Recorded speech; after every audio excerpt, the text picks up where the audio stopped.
All right. Well, yeah, I was air drumming again there, buddy.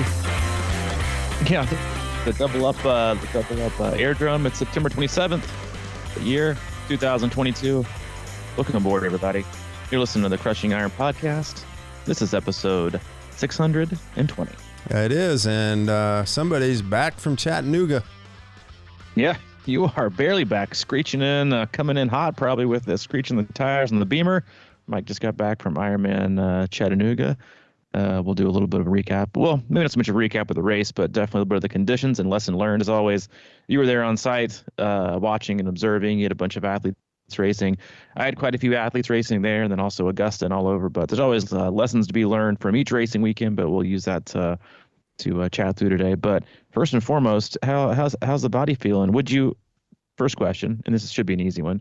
Would you rather race an Ironman or spectate an Ironman? Race. Yeah, easy. It's a no-brainer every single time. Like we had a bunch of athletes there also spectating, and I think some volunteering at Augusta too. And they're like, Monday morning, they're like, I'm shelled. I'm done. I got nothing. It's exhausting. I'm like, yeah, welcome to my life. Like you guys, you're not doing much. You're just watching athletes. It's shelling, like especially for if you're out there in a long day, because it's an early day. You're out there, you're always on, and you got all your emotions. You're worrying about all these kind of things. For the athlete, you're just cruising, right? Cruising along, doing what you came to do. It is 100%, no questions asked, more difficult and stressful and tiring to spectate / coach a 70.3 or full than it is to race it, and that's just the bottom line. Yeah, I got there obviously super early. Dropped off the stuff, and then I actually went back to the hotel and got a little something to eat and came back for the swim and started at 7:30. That's my kind of race, by the way. And the swim was basically over for everyone that we were watching at like 8:05. 7:35 or 8:35. Mm-hmm. Sorry, it's hour and 5 minutes. Man, I'm tripping. I just got drunk. But anyway, I was back in the hotel by 9 resting. So I'm like getting spoiled. I was like, all right, this is going to be a nice, swift day of spectating. Swift day. And then when I laid down in the bed, I looked out and it just started raining right when they got on the bike. So I was like, okay. And I guess it rained pretty much through mile 80 when the skies opened up and the sun came out. So as it always does. Yep. And that's a lot of what we'll talk about today. Before we go into that, it's your first time tuning in, welcome. We appreciate you giving us your time. We know you have quite a lot of options in the triathlon podcast universe and just podcasts in general. Your time is very valuable, so we appreciate you tuning in today. We cover it all. We'll do swim, bike, and run specific podcasts. We'll also do a lot of race recaps and race previews. But for the most part, Mike and I, as coaches, athletes, best friends, we just sit back, relax, have an open, honest discussion about what we're going through, both as human beings, but also coaches and the athletes ourselves. We also talk a lot about what our own athletes are going through. Mike and I work with a wide range of athletes all across the globe, from beginner level triathletes looking to their very first 5K or sprint, all the way up through elite level amateurs trying to get back to Kona, and everyone in between, and from all over the world. We use the feedback loop we have with them, training peaks, emails, text messages, and the like to drive the discussion of the day. We also frequently hop into our Facebook group. You can search that, Crushing Iron Group. Awesome community, great conversations, incredible resource. There's a lot of great people in there. Again, same levels, from beginners, people dabbling, people curious. What is the sport we're obsessed with? We're trying to figure out, and then where do they go from trying to get into their first sprint, all the way up through Ironman champions, everyone in between. So it really is a great supportive community for you to ask questions and be yourself, which is important, to be authentic and know you'll be supported. And a lot of people in there are more than willing to give back and give you their sage experience advice, and hopefully you can avoid the same mistake over and over and over again, which may or may not be the topic of the day. But we'll occasionally go in there and do a Q&A with the athletes, but that's it. We don't do sponsors. We do not do ads. And sometimes I wonder if we've said that enough, and that's why we quit getting inquiries, because for a while there we got like one a week. Hey, you guys be interested? And like, yeah, maybe not. Maybe so, but yeah, we like not being tied to a pitch, right? Just get to be ourselves, and we hope this podcast allows you to do the same. But we do have an agenda, though, and that's to keep you happy and healthy in the endurance sports journey. Yep. You said something there, trying to figure out this sport. And obviously that's an ongoing process. We saw that again this weekend. And we were talking a little before the podcast. I was saying that, it doesn't matter how many Ironman races I go to. I feel like when I'm at the beginning of the second loop of the marathon, I feel like I see maybe one person that looks good out of 10. And on average, and the rest of them are kind of shelled and trying to figure it out. And I think that's what Sunday was down at Chattanooga, was sort of this kind of roller coaster of emotions. Maybe the swim obviously was pretty fast, and people were getting out. I think the first person was out in 37 minutes. Did I say, or something like that? So dude, it was insane. Yeah, I mean, like, and quote unquote wetsuit legal. It just happened to sneak in 75 and change. Like, give me a break. Yeah. So we got that, and by all accounts, the flow was maybe almost double from last year even. So, but, good for them. They got out quick, but this is the thing, right? Then you get this in your head, you might have a plan A, B, C, and that was like plan platinum or something. You're like, I'm 15 minutes ahead. Sort of like, I didn't have a plan for this, but now I'm 15 minutes ahead of what I thought I was going to be. And here we go. And now you hit a bike course, which is renowned to be sort of fast, but I've said it before, I think it's harder than people think it is, but you want to go fast on it because there's a lot of fast sections. And the next thing you know, you're grinding yourself on that second loop on those rollers, and it gets to be a little tougher. And so you see a lot of good speeds out there, and I think a lot of people go for those speeds and they're not quite in that fitness level. So you get off that thing, and then you're facing one of the tougher runs on the Ironman circuit with the sun out, and all of a sudden it's raining the whole bike. You're probably not fueling as well as you normally would because it's just harder to fuel in the rain, right? You don't think about it as much. You're not maybe as hot, so you're kind of neglecting your electrolytes and sodium and things like that, and you're probably not getting your food as easy, or it's soggy, or, all these kind of things go down. So you kind of like let that slip a little bit, but here you are on a bike course that's maybe a little harder than you thought, going into a very tough run, and the sun comes out, and then what? I saw it firsthand again. That first hill out on Amnicola Highway, that first mile, people, they were a little bit shelled from that bike, bro. There has never been a weekend where I haven't just been I wasn't there obviously, but I was tracking, and I could tell with this at the second bike split, I was like, something's up. And then I went on, checked the weather, and I was like, that's what's up. It's storming. There has never been a racing weekend where I haven't ended up going, yeah, we need to keep working on that. Or that's it. It never ceases. There's just like you never have you have one perfect race where everything goes right in your entire, triathlon journey. The rest of them, something always happens. Ironman is always, always, always hard. Like, I have a feeling I'm going to rant for a little bit, but, and you did a lot of driving, so it's probably worth it. A couple things that I noticed this weekend. One is I've said this time and time again. I hate when any race, because every race from a 5K up to a full, they can all be really hard, right? It's all relative, right? As to how much you push yourself, what the conditions are, what the courses are, everything is hard. And now all we do is advertise things as fucking easy, right? Downriver, likely wetsuit legal swim. And it's like, let me pitch easy to as many people as possible to an already insanely hard event where 20 people used to come to an island and try to complete it, right? They used to stop at a McDonald's on the run course to fuel up and try to finish. And it was like this, where you had to train and super tough. They invited Navy SEALs. And now it's like, hey, I wonder how we can market this to advertise to people. Yeah, because it's a business, to get some people to just really push the agenda that this isn't that hard. But and anything is possible, guys. Anything is possible. Yeah, if you work at it.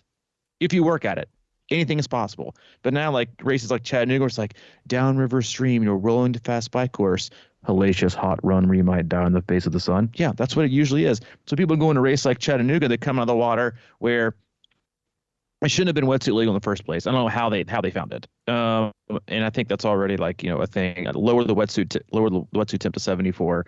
And I got more to say on swimming in a minute. And then people get out of the water and they're like, I'm here for a PR, baby.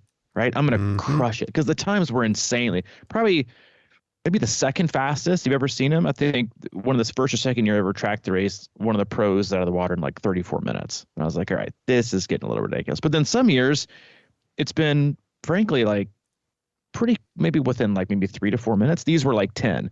The way you need to look at a race like that is I'm getting my transition time for free. That's it. That's all you should look at a race like that. You take 10 or 15 minutes off your swim time. What you should look at it as is, I'm getting my transition time for free. I'm banking this time. Not, I'm going to set a PR, now I'm going to bike faster, right? Which is what a lot of people, they come out of the water and they're feeling themselves. The temperature was great. Why? Because the storms were coming through. And then all of a sudden you have all these thoughts and feelings going through your mind. And second mile split or whatever time it came in pretty early on the bike from what I was tracking, then from what the athlete said. And then you are exerting just as much energy, very similar to Wisconsin, just, different conditions. Is I heard a lot of athletes say they were exerting as much energy from the waist up as they were from the waist down. Right. And that takes a toll on you. So you've got all these emotions, right, going on through the day where you're at the peak. You're like, that's 15 minutes faster than my last one. I'm already 15 minutes ahead of a PR now. And people running in transition, they see their watch and they start doing the math. Right? I think I can do this. I'm going to appear by 30 minutes. Mm-hmm. And then they get out there, and then within about 20 minutes on the bike, reality sets in, and you get hit in the mouth. Right. We've talked about this in professional sports, the team that comes out and they're like, we don't really have to worry about this game. And then all of a sudden they're down 20. You can't just turn on a switch. Right. In Ironman racing, so any kind of endurance sport, you should always kind of have this healthy, not fear, but healthy respect of what could happen during the day. Right. So then you go on the bike course and you have this really, really, a harder type day with rain and storms and wind. And then you come out and you've been cooled off and you're already kind of stressed out. You're like, I'm off the bike. Thank God. And then here comes that famous southern Chattanooga sunshine and humidity where it's like, hey, welcome back. We'll dry you off. And now we're going to drench you with sweat because that is what we do. And you're welcome back to, in my opinion, one of the more difficult run courses in North America for a full. It's always hard. There is nothing easy about racing. None of it ever. None of it's easy. Same thing goes for, like, you go down to Augusta 70.3. And I know I say this a lot, and I'm sure people are getting tired of hearing it, but that's okay. Is you had another swim death at Augusta 70.3. I think that's 14 in the last year. Ironman is doing nothing to save people or to prevent swim panic or swim anxiety or swim death by going to these rolling starts. They're not. The safest swim start possible is an in-water start. Fact. Safest possible start for an athlete, no matter the speed, no matter the ability, is an in-water start. The rolling starts where you have to jump off or run, you're still taking an athlete from low heart rate to high heart rate in like 2 seconds. You're taking them from vertical to horizontal in 2 seconds, right? No acclimation in the water, no time to warm up, no time to get ready. You're also speeding it up because you don't want to get clobbered by the person behind you. In-water starts fix all of that. You're in the water, you get to warm up, you get to get parallel if you want to, and it's a forced slower start. It's ridiculous how we've continued to like try to make things easier, and all it's doing is making people worse and putting people at more risk. In my opinion, it's ridiculous. We want to, and I think I ranted on this a while back, but it's been a while, and I'm due a rant. Is we continue to like pitch it as easy because obviously you want more signups and you want more of this, and we're going to give extra slots to these races and put more people here. I understand it. It's a business. Ironman is a brand. It's a business before it is a distance. Okay, in a race, it's a business. I get that part of it, but at the same time, at some point, you have to scroll back and scale back to look at the longevity of the sport and what's best for the athletes.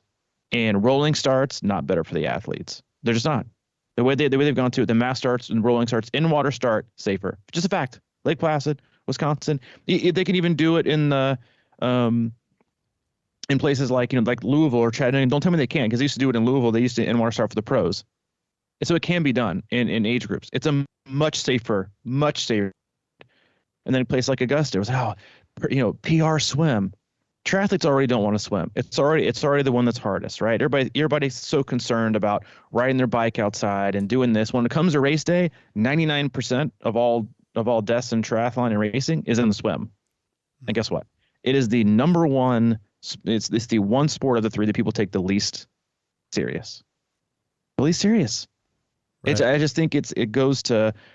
I don't know why. I feel like it's become harder and harder for us as a society, and also triathletes in general, and even some coaches probably, is to like remind ourselves and our athletes, this is really, really hard. Like what you're about to put yourself through is really, really, really hard and really difficult. And with that becomes a certain level of expectation and preparation. And if you don't go into a race with that feeling and with that thought and with that healthy respect, then you're doing yourself a great disservice. And frankly, you're putting yourself at risk. And I think that's just something that people need to be reminded of. It's not a scare tactic. It's not a, you have to do this. It's just a fact. What we choose to participate in, it's a really, really, really hard endeavor that asks a lot of your body, not just physically, but mentally and emotionally. And I think as triathletes in general, we tend to forget that because you surround yourself, right, with other people that are just as crazy as you are, that do other ridiculous things. But it's still hard. It's still hard. And I think we all need a healthy reminder sometimes that what we choose to do is hard, but we also make the choice of how to prepare. And ultimately, I think most athletes, we always need to remind ourselves that are we preparing in a way to set ourselves up for success? Yeah, there's a lot there, man. I think a lot of time, I think back to my first Ironman when I worked with you and what we did to prepare for that swim. And I mean, honestly, dude, it was like almost 3 days a week, all summer in open water with groups and bumping and grinding and, going hard and doing these things. But, even at that point, I was, how they always say, maybe sometimes rookies just don't know any better and they just kind of go out and play out of their mind. And then they get older and then you realize what it's about. So 9 Ironman later this year, standing in that swim line, I knew exactly. I never take the swim for granted. I am always trying to do everything I can to prepare before the race and morning of. And no matter what it was, even last year when I did Chattanooga and it was wetsuit and I knew it was downstream, I take that seriously because I've been that guy. It's happened to me where I've had problems and struggled in the water. So I do think that, and I knew what I was getting into this race. I knew it was going to be a tough day. So I had to wrap my head around it. I wasn't in any kind of PR mode, even though I got out of the swim probably at my best time. It was just, sometimes you just got to be able to adjust. And like, I love what you said about having a healthy respect for what could happen, because it's a really, really long day. And I think that is a weird thing about what happened Sunday is I'm sure a lot of people, I was standing there watching people get out of the water going, wow, that was easy. This was fast. Or, you could see the almost relief, and then like it was over, it's kind of like the hard part was over or something, but it was really the easiest part. And there was a lot ahead of them. And like I said, man, that any bike course, 112 miles, when you're kind of, putting your nose in the grind the whole day, that is hard work. And getting off that bike and tackling a marathon on that kind of course in Chattanooga is, I mean, you can train all you want, but at some point, you know, you just have to have something in your brain that allows you to run through pain and deal with it. Because if you're not ready for that, you know, it's going to hurt you, and it's going to be a tremendously long day. But it does start with a swim. I do like what you said. I've always been a fan of that too. I mean, as a guy who had swim anxiety a lot, I still love getting in the water. I mean, that was the thing this year. When I get in the water, I just took breaststrokes for a while. I almost simulated my own in-water start.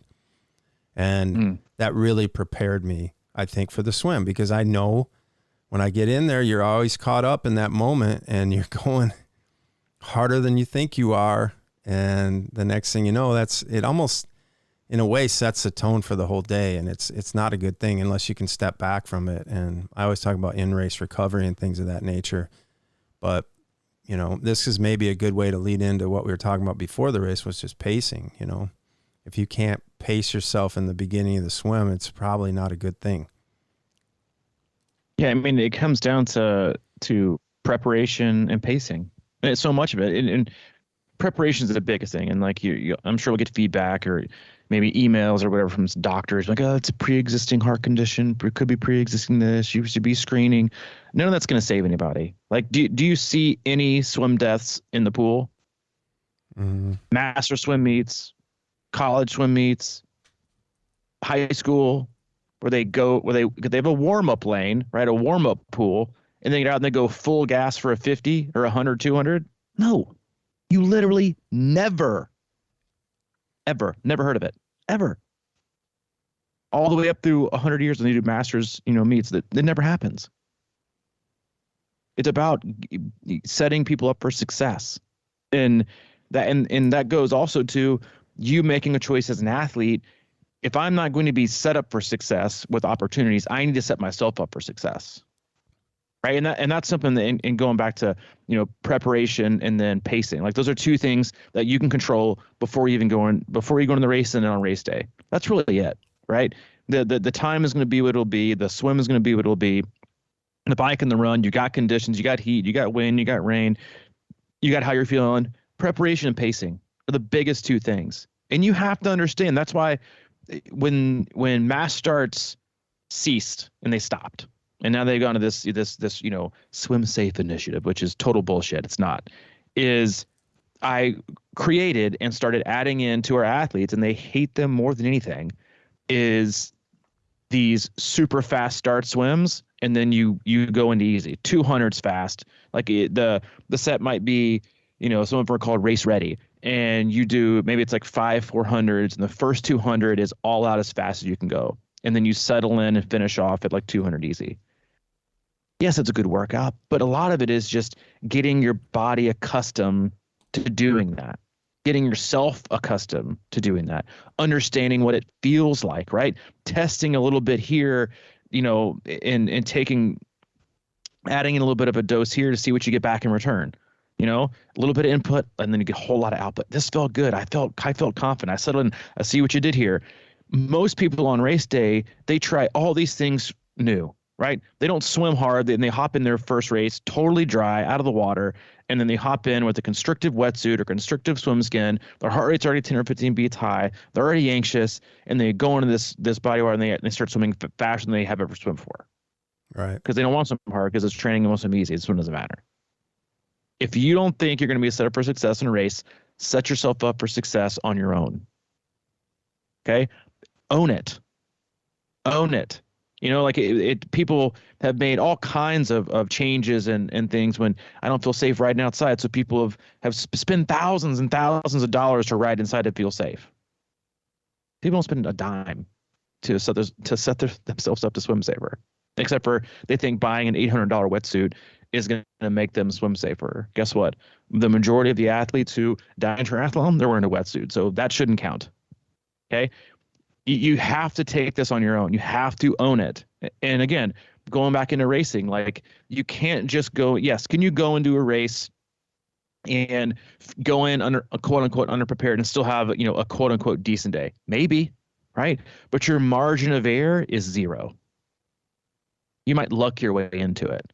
Wouldn't you rather be, when we say over prepared, right? We don't mean overtrained. Mm-hmm. We mean appropriately trained, but prepared with, nutrition, with pacing, with effort. You've done work that's specific. Like that's what I would call, those five times 400s, or 6 times 400s. Sometimes it's longer than that, depending on the race you're doing. I see what you're doing here. I see what you're doing here. It's like, yeah, because you don't want to do anything the first time on race day. Everyone talks about not buying something and using it for the first time on race day, right? Don't buy a new helmet. Don't buy a new wetsuit. Don't buy new tennis shoes. Don't try on new socks. All these things. Don't try on new nutrition. Rarely ever do you hear, don't try a different pacing on race day, right? But Yeah. yet most people do it. And I used this quote a few weeks ago. We talked about it before we even went on the podcast today, was the first thing you should do, but before you try to execute a race over your fitness level, try to execute a race 10% below your fitness level. Once you can do that, then move on to the next. But most people don't.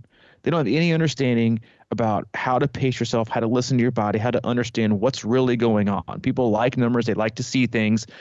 But what that's usually, in replace of is, I don't really know my body yet, so I need something to tell me what I'm thinking or feeling or pacing, instead of just knowing what your body is feeling and like, and you see athletes all the time. A power meter route at the 1 hour mark. My thing went out here was like, you can still bike, you can still run. Like, you should know these things. Like it does. It comes down to, that's another reason why, again, to sometimes the excessive level of frustration with the athletes that we work with sometimes is, like, no, I want you to do it by feel. You might fail a time or two, but who the hell cares? Fail now. Don't fail on race day. Fail now. Fail in training, right? Do it in practice. Learn your body. So on race day, like you and I talked about before we went live, was I would say 90% or 10% of the athletes on race day, only 10% probably get it perfectly right. And of those 10%, 5% probably are just at that level and they perfected it that well. The other 5% probably lucked their way into it. The other 90%, 45% of them don't even have a plan and are just kind of hoping it goes right. And the other 45% have a plan but don't know how to deviate from it. And they're both the same. And again, that's why in training and we like to have such controlled, specific environments, but there's nothing. Chattanooga's a perfect example. Wisconsin, perfect example. Did anything on any of those days look controllable? Zero, right? Zero. You couldn't control the swim current. You couldn't control the bike, and then the sun came out. Like, nothing is in your control, but how you adapt and how you respond and how you pace. Pacing is your control. Pacing is how you control the day. Or you just kind of fly by the seat of your pants and you let the day control how you pace, because you're not going to deviate no matter if it's wind, no wind, heat, no heat, cold, rain, whatever it is. You're going to have the same effort the entire time, right? It's like you see in training levels when athletes go out and they run zone 2 and they live in a hilly location, and you click on the map and you look at the profile and you see they ran 8:34s. They ran 8:34s from the start of the run at minute 1 to minute 40, even though they accumulated 300 feet of elevation gain. They never deviated because all they wanted to do was push the same effort. They didn't go slower up the hills. They didn't create higher turnover going down. They just steady eddied it, right? You're not learning anything about your body. You're forcing it to do something. And there's just a lot of things we can all do, again, as athletes and coaches, to better prepare ourselves to race better. Man, a lot of time, this effort thing, a lot of times I feel like I'm speaking a foreign language when I'm telling people, hey, just really go out there today and work on, finding your all-day pace, all-day effort, I guess. And it's just like, it's so weird because, we do get a lot of crap for talking sometimes about heart rate and power and things like that. But for me, and I'm not by any means like some kind of expert Ironman racer, but I do believe that based on the amount of training that I put out there, and most of it is by feel, and I just think it pays off in the long day. And I really focus on trying to understand my body and what it is that day and whatever. And because every day is a little different, and certain days you feel better than others. And for me, that's all about breath, and feeling breath and knowing how my breathing is going and things like that. But I just kind of, I don't know, there's something magical about being able to adjust on the fly and really feel what's going on with your training. And I mean, I do it all the time. I think I've talked about it, but I'll do these like hill repeats around here, and I just try and do them easy. I just like, that's my goal, is to figure out how to make them feel easier. You know, just whether it's my stride or my pickup or turnover, all these things. And you just start thinking about that. And like I like what you said, because training is about learning and figuring stuff out. And I think if we're always kind of going about things the same way and never failing or never trying to really learn about what's going on inside us and what that means, then you get out there and the curveballs start coming and you're just swinging a foot over them and you just can't figure out what the hell's going on. I don't know. It's just an interesting thing. And that pacing for me is a big deal. And it's never really based on what my watch says. It's like, what does this feel like? What does this feel like? Does this feel like something I could keep doing, you know, after a big ride the day before or something like that?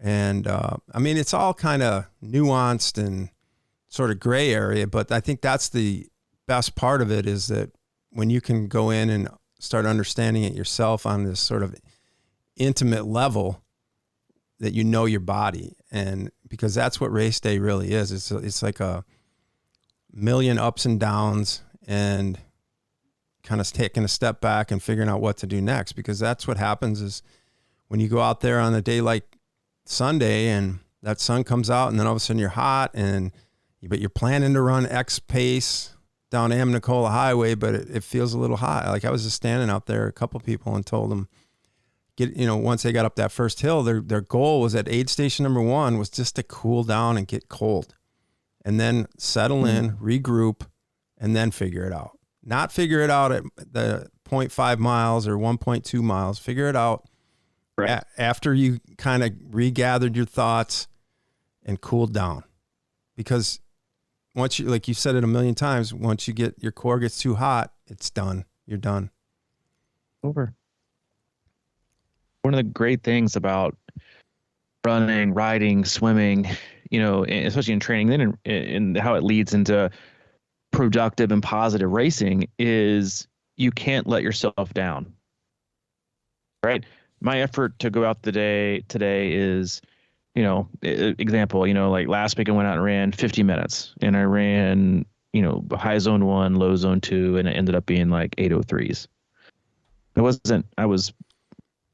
wasn't surprised. I knew it was cooler, so I would have a little bit better pace, but I just executed it off feel and effort.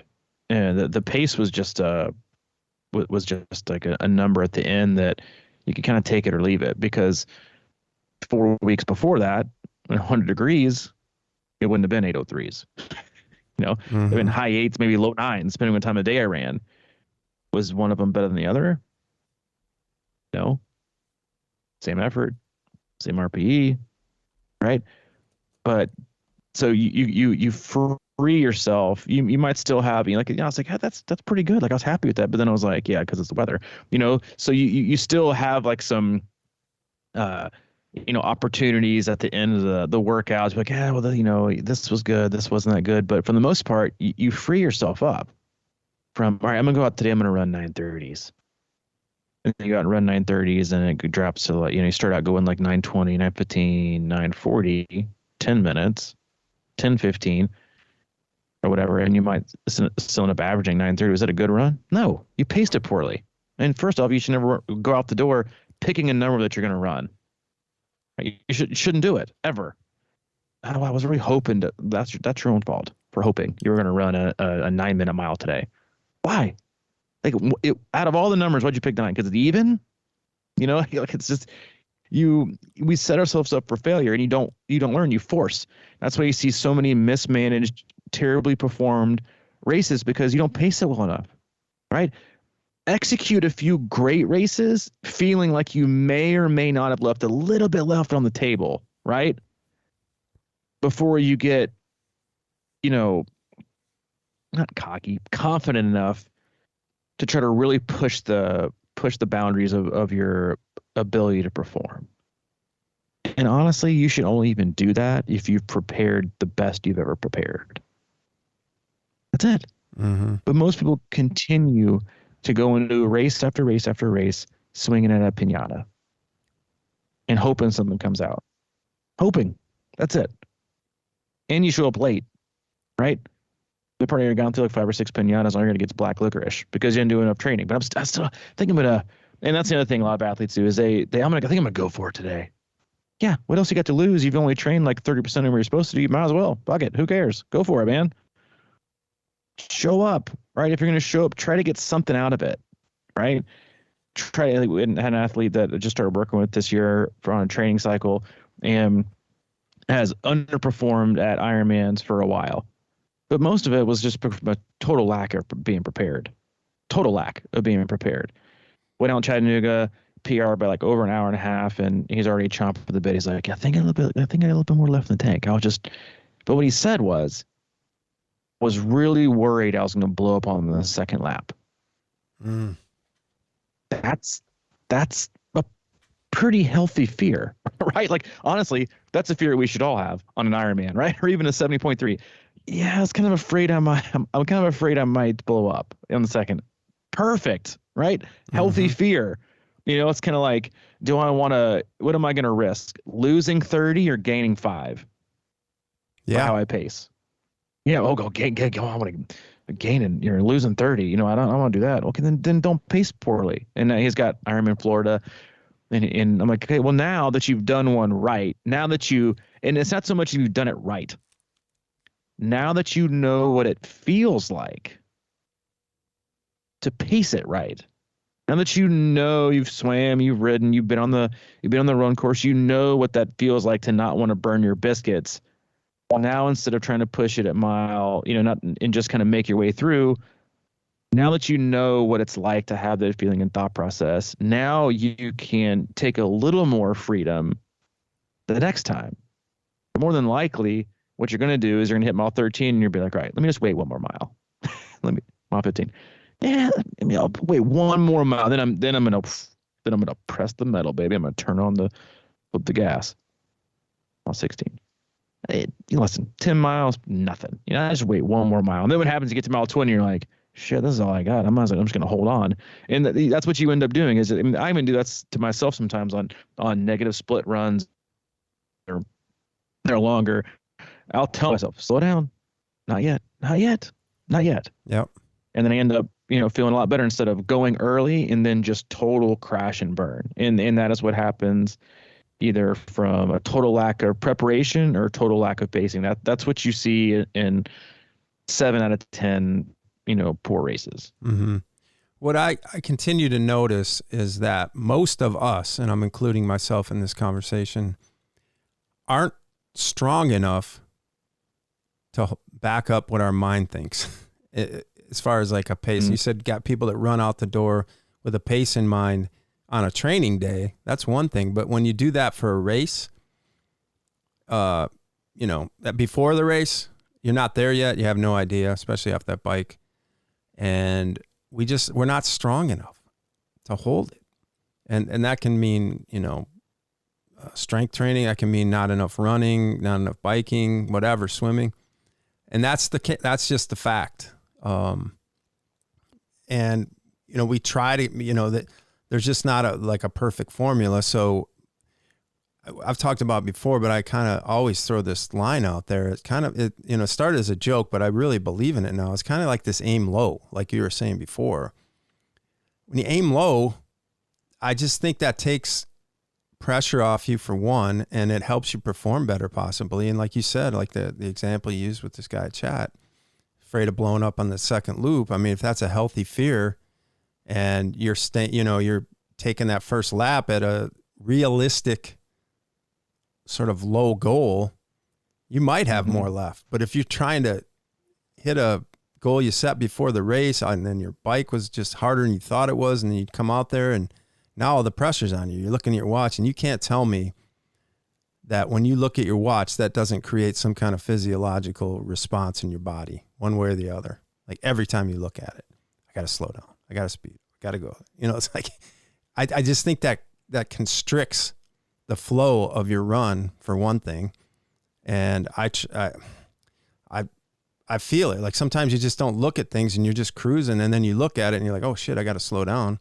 Or, then it hurts you, because then it's like, oh shit, I got to hold back. I can't let my body be free right now or whatever. So I just think that that whole concept of targeting a little low is the win in the long run. Because how many times, I think run camp's a really great example. A lot of times we go out for a long run and we're just kind of cruising along. And then sort of by the end of it, you're like, man, I want to get going now. But they're not marathon long. But it's just so interesting to me how when you let your body take its time and then not put the pressure on it from the minute you step out of T2. But who's got that kind of patience, to wait to the second loop before you're like, all right, I'm going to start digging a little bit, but just cruising it that first time. And a lot of times you end up going faster when you can just be consistent at a lower level of effort, because you're not, you know what I mean? You're not, stopping and regrouping all the time. If you're just kind of cruising along, just moving forward. I mean, that's always the thing, right? Just keep moving forward. And if you can do that as long as possible in a comfortable way, I think you're going to win. And if you pace it right, there's something that you can actually learn and extract from it. Right? Same thing goes in training. Did we learn anything today? No, because you paced poorly. The only thing we learned today was either that you paced poorly or we reaffirmed that you still can't pace correctly. That's all we learned. 0. If you pace incorrectly at a race, depending on when you start to pace incorrectly, all we're going to learn is, or be reaffirmed, is that you still can't pace. You still, and I'll be honest with you, a lot of times it has nothing to do with pace. It is just choice. The inability to choose to slow down based on ego, based on expectations, based on getting caught up in the moment. A lot of times it's just that. You made a conscious choice to throw caution to the wind and fly by the seat of your pants. That's all we learned. All we learned was your lack of self-control. And that's only if, right, you didn't, and that's just honestly, it's a hard conversation, but it's a conversation every coach should feel free to have with their athlete. Is that what we learned from race day? Well, first and foremost, did we train well enough for this race? No. Then we learned very little. We learned very little. Because all we learned is this is what you can kind of do with kind of doing your workouts. That's all we learned. Or did we uncover this treasure trove of data that's gonna, catapult you into the next, level of your age group with the next training block? No. We didn't. It's just a fact. But if you prepare to the best of your ability, right? If you race and you pace it, then we have things we can use and to go forward with, right? It's like when you give somebody a run test or an FTP test, swim test, whatever it is, and they go out so hot and all they do is just bonk. Guess how much you learned? 0. 0. 0. And it's just, there's so much data and information that, and all of it, for the most part, all of it is helpful. But it's only helpful to once you get to you've created enough habits, you've been consistent enough for a period of time, and you've proven you can continue to be consistent to where you can see improvement. Right? When you listen to podcasts about, other professional athletes or coaches, and they talk about, their periodization, they talk about, when they train, how they train. Yeah, guess what? They always train. They never miss. Right? They don't make excuses, right? They it's professionally, right? They're training 35 hours a week. And one of the things is they're a professional because they act like a professional. Most of them act like a professional. They sleep, they eat right, they take care of themselves. They go easy when they're supposed to go easy. They go hard when they can go hard. They listen to their coach. They do their best. They do what they need to do. They act like a professional in order to be a professional. Right? Like everybody assumes that people that, and yeah, there are some just genetic freaks that can do 6 hours of training and and have an unreal race, right? And those are the same ones that are like, create the 6 hours, how to go sub 9 an Ironman on 6 hours a week. That's the kind of people that create those. I did Ironman, I did Kona Ironman World Championships, and I took in 3 carbohydrates by my plan for $400 and $499. My 20-week plan of no carbohydrates, but you're going to go sub 10 at Kona. How's that worked out for the rest of everybody? 0, right? You're always going to have one-offs. But for most people, right? Most athletes that get to the professional level, they know, are you at a professional level? No. Can you, are you doing that kind of volume? No. But you can still act like a professional. You can still try to get as much sleep as possible. You might not get 10 hours and take naps, but you still get your version of acting like a professional. You can still do your workouts, right? You can still try to eat right. You can still be responsible. You can still do these things. Like, you can still prepare well. You can still try to execute a race. Like, the best athletes in the world didn't just wake up that way. They chose to act like a professional, and that's what led them to becoming one. Age groupers can do that too, right? You can pay enough attention to the details, right? To do this, you can stay focused for longer periods of time, right? That's like another big thing with age group athletes. They lose focus in like 5 minutes. Man, what about this? I think I'm feeling this. Okay, well, that, we're gonna go here, now we're gonna go here. And that's just it's one of those things that, which is fine. If that's the way you want to do it, that's the way you want to do it. If it's more fun, it keeps you engaged, and all for it, right? Again, we're amateurs, we're age groupers. We do this for fun, we do this for kicks. But if you want to perform well, there are certain things you have to take into account and be as professional as you can about it. And that goes back to preparation. Then if you prepare enough, then you can pace it. But then once you've done that a few times, then you can start to try and really, really stretch the limits of how you've prepared and get every ounce of it, right? Instead of leaving a quart or a pint or whatever. And most of them end up, completely exploding, their water balloon after they dropped it, 50 feet up the top of the building. That's how they try to pace an express race. I'm just going to throw it off the top and see what happens. Yeah, it might break, might not. And then ends up busting, right? And that's just, it takes a while. And in a sport that's already hard enough with so many moving parts, right? Gear and nutrition and elements and people, do your due diligence, right? The amount of time you spend in Facebook groups looking up weather 75 weeks out, or taking advice from a guy you've never met before who's done a race, and all the time you spend doing that, I hope you spend quadruple that on the details that it takes to race well and pace and going through it mentally and knowing what it feels like in training. Because to be honest with you, the amount of time people spend not listening to their body and not getting the work done. And again, going back to being consistent, the more you do it, the better you're at it. The better you're at it, right? And the better you are at it, the more confidence you have on the bike or on the runs, especially, is to know what's too much and too hard and too soon.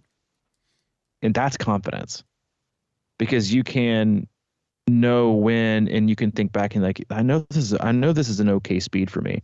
It might not get me first, right? It might not get me second, but it's not going to give me 220th, right? If I just do my race and do it to the best of my ability and do it right. And then no matter what happens, whether it's a PR or, a course, whatever it is, or a podium or just at least you executed it to the best of your ability. And that's something, like, you went back to run camp. Some of the best runs I think I've ever had in my life have been at run camp, just because I think everyone has that healthy fear of the terrain that you can't start fast, right? Because you're like, this is not going to be comfortable and it's going to take a while. But those are the lessons that are so valuable in training, is to pace something so conservatively and to feel like you in offensively feeling strength, right? Versus feeling like you're defensively feeling weaker and slower. Like, there's just two feelings, and I think everyone would choose to, feel offensively stronger. Yeah. And just quickly, one way that I just think that negative split mentality through training is a really good way to learn all that stuff. Whether I'm swimming, biking, or running, I'm always, whether it's taking my first interval a little lighter and just always trying to end strong. I think that really teaches a lot about pacing, and it just sort of ingrains over time. But quickly, if you wouldn't mind sharing that story about that marathoner and the pacing, because I just think a lot of people need to hear this. What was it? Yeah, so Kenyan? it was yeah, and I mean I'm going to totally brutalize the last names here. But the current marathon world record holder, the guy who did like the sub, did like the sub 2 Nike attempt, sub 2 Nike attempt, and then probably the best ultra famed runner on the planet, Killian, I can't remember his last name, like Journet or something like that. And yeah, I read an article that was kind of like a combo of basically a review of their training. And for, I'm just going to call him Kip because that's about as full as I can pronounce his last name without doing damage, because he's probably one of the best athletes in the world. I don't want to do him a disservice. 77, I think it was, percent of his training is in zone 1. This is in a zone 5 model, not a zone 3. So for him, for a guy that's runs like around 5-minute miles for a marathon, 77% of his training was around 8:15 to 8:30 minute miles. So for a guy like me who's open marathon time, if I'm in, I think my best open marathon pace was like 7:20. That would mean for me, 77% of my training would be like 11-minute miles, if not more. Totally opposite of what most people do, right? You gotta do race pace, baby. Race pace all day. Got to qualify for Boston. My qualifying time is 7:40. Every run I'm gonna do at 7:40s. Same with Killian. I think his was a little bit lower, but people were shocked that I think it was over, like just below 60% of all of his volume was zone 1. Most of the rest zone 2, and then like basically tempo, long runs, double runs, stuff like that. If the best of the best of the best, right? And you should look up Kenyan Shuffle, which is like as a YouTube video, is like the slowest shuffle of a shuffle that they do to start off like some of their double run days. If the greatest runner on the planet sees value in running a little bit more, not hitting the track, but running more volume and doing it slowly, and can check his ego at the door because he doesn't care what it looks like. He cares how he performs. And so can we, right? It's also because, I mean, there's, we have a ton of podcasts about running. It's not run slow to get faster. It's running slower than you probably are already to get faster, running more often. But it's one of those things that it comes down to, it's a choice, right? It's a choice, and professionals are professionals for reasons, because they choose to do the things that we aren't willing to do. And it's not always about sleep and eating. It's about, I choose to do my 30-minute run super easy. They don't care who looks at them on Strava. You think they give a shit? Zero. I bet you he never looks at his previous 30-minute run on the same course in the same day. He's like, especially like the Kenyan is like, they just go back to the house and hang out with their buddies and, go out the next day and do it again. Like they're not totally surrounded by media and all these kind of things that make you full of yourself or full of someone else, right? Full of someone else's dreams, full of someone else's paces, full of someone else's, expectations, full of someone else's goals because they did it. And I got FOMO, and then he do this and I got to do that. That's where like the race Facebook groups are, like, everyone posts their workouts and everyone thinks, I wonder if I should do that. Maybe I should do that. Like stay in your own lane and then perfect staying in your own lane before you do anything else. It's one of those, and I'll be honest with you, like, and that's one of the things I've always, I do a lot wrong in my own training, but one of the things I've always done, I feel like right, is I've never given a shit how slow I ran in training, ever. Because I know it's worth it. That's why I like picking up an extra run with a buddy or Waffles. Like last week I ran 3 times with him, high 9s, low 10s. I'm getting work in. It's still good for me, right? I'm still getting things done. And I think that's just a lesson that we all need to be, reminded of. Is to, challenging ourselves and pushing ourselves always isn't in a way that has to be painful, right? It can be in, adherence or holding yourself back, and it's such a flip of the script, if you will, from how society is now, which is, to go harder is to be better. I'm only going to sleep 4 hours this week. I can sleep when I'm dead. I work 70 hours a week. All they're saying is, you're listening to them like, that sounds miserable, right? It's like, I'm trying to figure out how to do better with less, and like enjoy the rest of my life. But that's the challenge for people, right? Is feeling like they're getting enough work done and not having to do more, right? It's that minimal effective dose. It's what challenges you. It's what does it feel like to be better? Is it being faster? Is it doing the right work and doing it the right way? And but we're humans, right? So it's all complex. None of it's easy. It's all complex, which, you combine complex people in a complex sport, and it rarely ends up simple. But it can be a lot simpler than people think. Yeah, I think so too, man. I mean, I like posting those slow workouts. I know. It lulls people to sleep. It counts, baby. Aerobic work is aerobic work. Yeah, I like showing them to my nemesises. You're not. Yeah, it's just like they start falling asleep on you, and then you can kind of sneak up on them on race day. That's right. I'm not doing shit. It's always like covert workouts. That's what I'm all about. Anyway, I mean, it's still work, man. It's still work. Doesn't matter. It's still work. Like I remember the last story, because I know we're way over today. We're a little over time. One of our good friends came to visit us in Chattanooga. This is like 3 years ago. She was training for a half marathon or something, and she's like, "Do you mind running with me?" I was like, "No, I don't mind running with you." She's like, "I'm gonna go really slow." Like, and I think I was in some pretty decent shape then.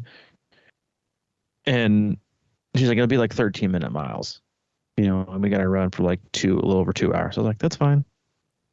Work is work." All right. Okay. You're still getting work done. Was it the greatest stimulus of the day? No, but it was still really, really good work. And I think that's a shift that athletes need to kind of wrap their brain around, is what your definition of work is, right? Hard and impossible and throwing up isn't work. It's usually, too much, unless it's just a little bit of an intensity here and there. Restraint, that's work for most people, right? Self-control, that's work for most people. I bet right? that staying focused. I bet that run felt good though. It didn't wear you down. Oh yeah, dude. That's the thing. What's wrong with that? Zero. If you're running for 2 hours, man, and you feel good, that's a win. I know. It's like it's an aerobic benefit. Like it wasn't like, yeah. I don't know. It's a weird society we live in. Hope you've all enjoyed today's podcast. Got something from it. I know it ranted a little bit, but you guys are due for one at least once a month. So hope you enjoyed that. As always, go to our website, c26triathlon.com. It's our one-stop shop for all things coaching, camps, and community. If you're interested in, better pacing, being better prepared, check out our coaching tab on our website. Check out the coaching you feel might be right for you, or just email with additional questions. And we will have more info coming out in the next week and a half about our Wisconsin camp next year, and then some other exciting things we're going to offer for 2023 to hopefully be able to reach a broader audience. Because that's what we like to do. We like to help people. So change is always, varieties for the week, but sometimes change is good. Like choosing to heat your cookie for 16 seconds versus 15. That's the type of minimal change I'm talking about here. I'm not talking about not microwaving it, which is title for a whole other day. People who don't like microwave their chocolate chip cookies, something's wrong with you. I know we've talked about it before, but it's still it blows my mind. Anyway, go to our website and check that out. You can always get a hold of us, Mike and I as well. Mike's available, CrushingIron at gmail.com. If you need anything from me, I'm at c26coach at gmail.com. All right, man. That'll wrap it up. Thank you, everybody. Yeah. See you Thursday. All right, everybody.